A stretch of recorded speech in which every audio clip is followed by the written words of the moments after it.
প্রেমে পড়ার মতো এত আনন্দদায়ক কিছু কি আছে পৃথিবীতে? আমি এখনো একটা মেয়েকে অসম্ভব ভালোবাসি, অসম্ভব। কে সে? এটা বলা ঠিক হবে না, ওর ক্ষতি হবে।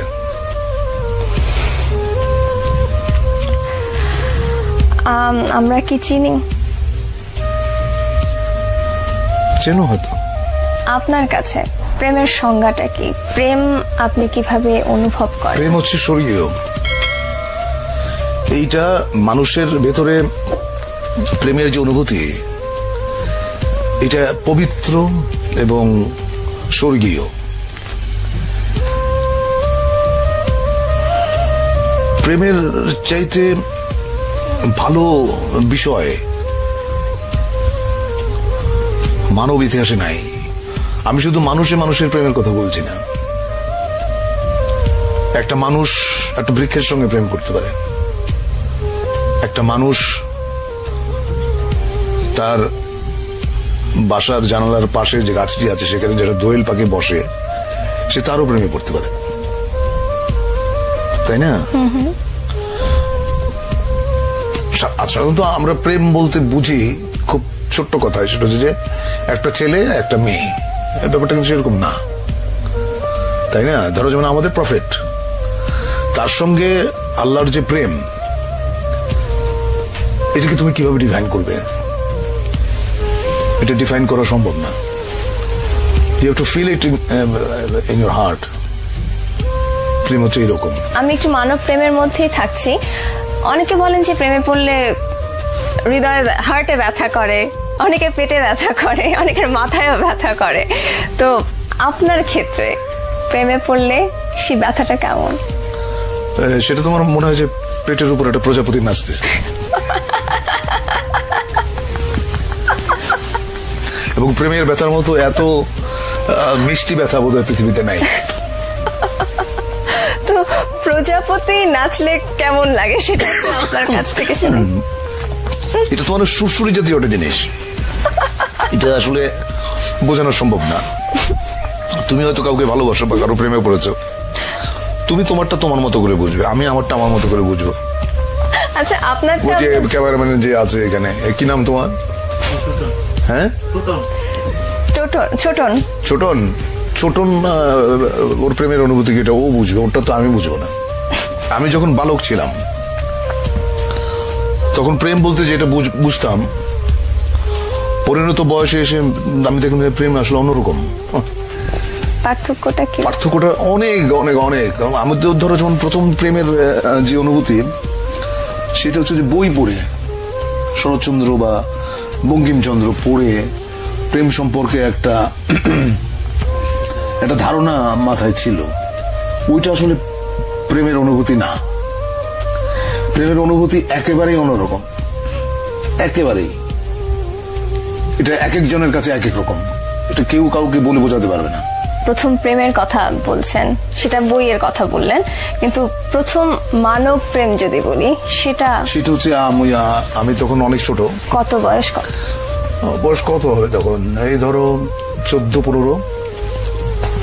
তখন প্রেমে পড়লাম এক গার্লস স্কুলের ম্যাডামের, যার বয়স ধরো আমার চাইতে 20 বছর বেশি। ওইটা আমার প্রথম প্রেমে পড়া। প্রেমে বহুবার পড়েছি, বহুবার। প্রেমে পড়ার মতো আনন্দ বোধহয় আর কিছুতে নাই।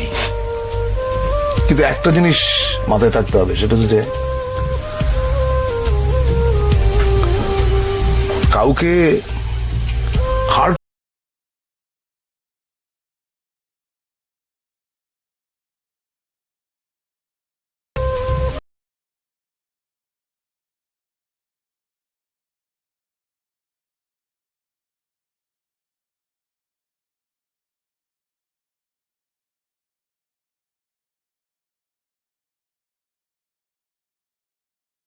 কথা বলতে পারেন, তারা অনেক সুন্দর করে লেখেনও। তা আপনি এত সুন্দর করে কথা বলেন, আপনি কেন লেখেন? তবে আমি যেটা বুঝি আমি সেটা বলি।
নিয়ে নিজেকে একজন সম্ভাব্য অভিনেতা হিসেবে প্রমাণ করার সুযোগ হয় না। আপনার পক্ষে সেটা সম্ভব হলো কিভাবে? যে কাজটা করি সেটা পছন্দ করি, এবং যে কাজটা করি নিষ্ঠার সাথে করি, সততার সঙ্গে করি। সে কারণেই বোধহয় আমি মোটামুটি বলতে পারো যে অভিনেতা হিসেবে নিজেকে দাঁড় করাতে পেরেছি। ঢাকা থিয়েটারের সাথে, মঞ্চের সাথে আপনি যুক্ত হলেন কিভাবে? সেটা খুবই ইন্টারেস্টিং একটা ব্যাপার। সেটা যে 1977 সালে জাহাঙ্গীরনগর বিশ্ববিদ্যালয়ে আমি তখন নাট্য সম্পাদক। তখন আন্তঃহল একটা নাট্য প্রতিযোগিতা অ্যারেঞ্জ করলাম। তো ওখানে জাজ হিসেবে গিয়েছিলেন আমাদের ঢাকা থিয়েটারের প্রধান পুরুষ জনাব নাসিরউদ্দিন ইউসুফ। উনি আমার লেখা, আমার ডিরেকশন এবং আমি ছোট্ট একটা চরিত্রে অভিনয় করেছিলাম। ওটা দেখে নাটক শেষ হয়ে যাওয়ার পরে বললেন যে আমাদের ঢাকায় একটা দল আছে, দলটার নাম ঢাকা থিয়েটার, আপনি যদি জয়েন করেন আপনার ভালো লাগবে। তারপরে সেলিম ভাইকে বললাম, সেলিম আলদিন, সেলিম ভাই আমাকে নিয়ে গেল। ওইভাবে ঢাকা থিয়েটারে আসা। সেটা কোন সাল? সেটা 77 সাল। সেই সময় ঢাকা থিয়েটার, বর্তমানের ঢাকা থিয়েটার, দুটোর মধ্যে যদি একটু তুলনা করতে এখন বলি। আমরা যখন ছিলাম একসঙ্গে, এতগুলো একঝাক তরুণ মেধাবী অভিনেতা, তাদের সঙ্গে আমি কাজ করেছি, সেটা ছিল ঢাকা থিয়েটারের স্বর্ণযুগ।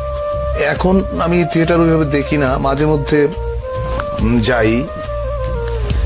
ওই গেলে একটা সমস্যা হয় যে সবাই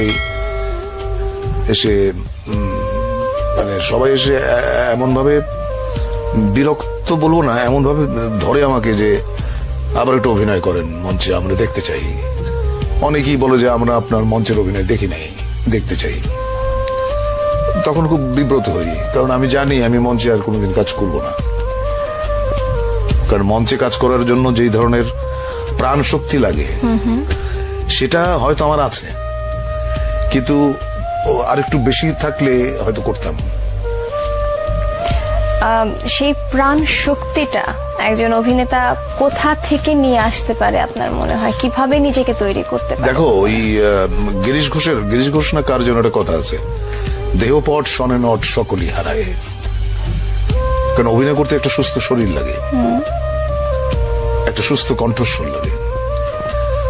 এখন শরীরের সামর্থ্য থাকতে হবে তো, কারণ মঞ্চে অভিনয় করতে গেলে অনেক অনেক পরিশ্রম করতে হয়। তো সেই জায়গাটা ওই আমি বোধহয় হারিয়ে ফেলেছি। আমার মনে আছে কেরামত মঙ্গল নাটকে আমার একটা এপিসোড ছিল প্রায় 40 মিনিটসের, মানে এক নাগারে সংলাপ বলে যাওয়া। এবং তখন তো মহিলা সমিতিতে তোমার ছিল না, এয়ার কন্ডিশনার ছিল না, প্রচুর ঘাম হতো, এবং আমার 1 থেকে 1.5 পাউন্ড ওজন কমে যেত প্রত্যেকটা শোতে, এত পরিশ্রম। মঞ্চে কাজ করার সময়, সেই সময়টা, যে সময়টা আপনি স্বর্ণ যুগের কথা বলছেন মঞ্চের, সেই মুহূর্তে, সেই সময়ে টেলিভিশন এবং মঞ্চে কাজ করার একটা কম্পিটিশনের একটা বিষয় চলে এসেছিল। আপনার সাথে যারা কাজ করছিলেন মঞ্চে, আপনার থেকে কম শক্তিশালী যারা অভিনেতা, তারা টেলিভিশনে গিয়ে অনেক আলোচিত হয়ে উঠছেন। তো এটা কখনো আপনার মধ্যে দ্বন্দ্ব সৃষ্টি করেছে? না, কখনোই না। দেখো, আমি লোভী মানুষ না।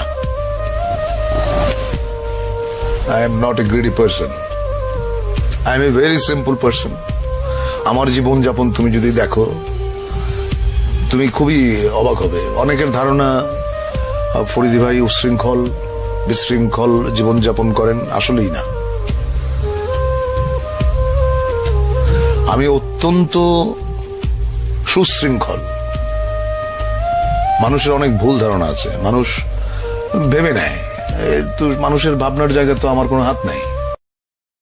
কখনো বলেছিলেন যে আমি তোমাকে ভালোবাসি, এই শব্দটা হচ্ছে পৃথিবীর সবচেয়ে ব্যবহৃত এবং লুণ্ঠিত একটি বাক্য।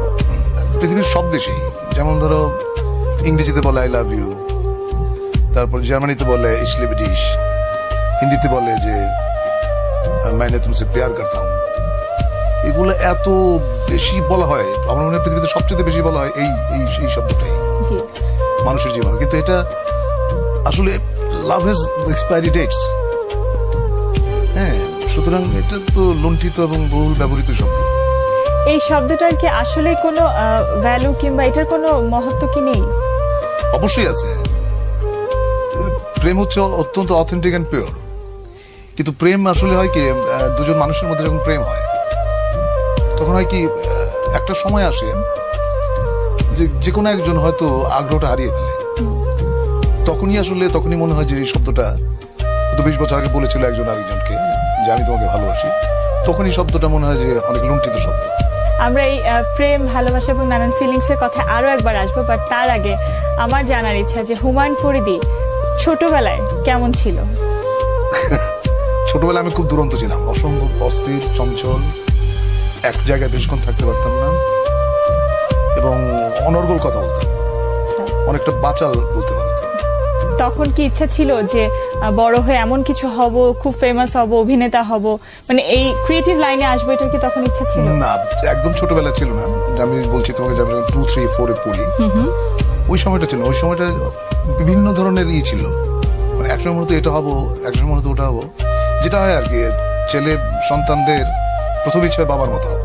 আচ্ছা, এটা বোধহয় আমার মনে হয় সব সন্তানই মনে করে। জি। তারপর আমার যেটা মনে হয়েছিল যে আমি খেতে খুব ভালোবাসি, তো মনে হলো যে আমি যদি বাবুর্চি হই তাহলে ভালো হয়। ওরকম সেটা সম্ভব না। তারপর সিনেমা দেখার প্রতি একটা আগ্রহ বেড়ে গেল, আচ্ছা, কিন্তু আমাদের তো পকেট মানি ছিল খুব কম, 1 আনা বা 2 আনা এরকম, কিন্তু টিকিটের দাম ছিল 4 আনা, আচ্ছা। সুতরাং সিনেমা দেখাটা খুব ডিফিকাল্ট হয়ে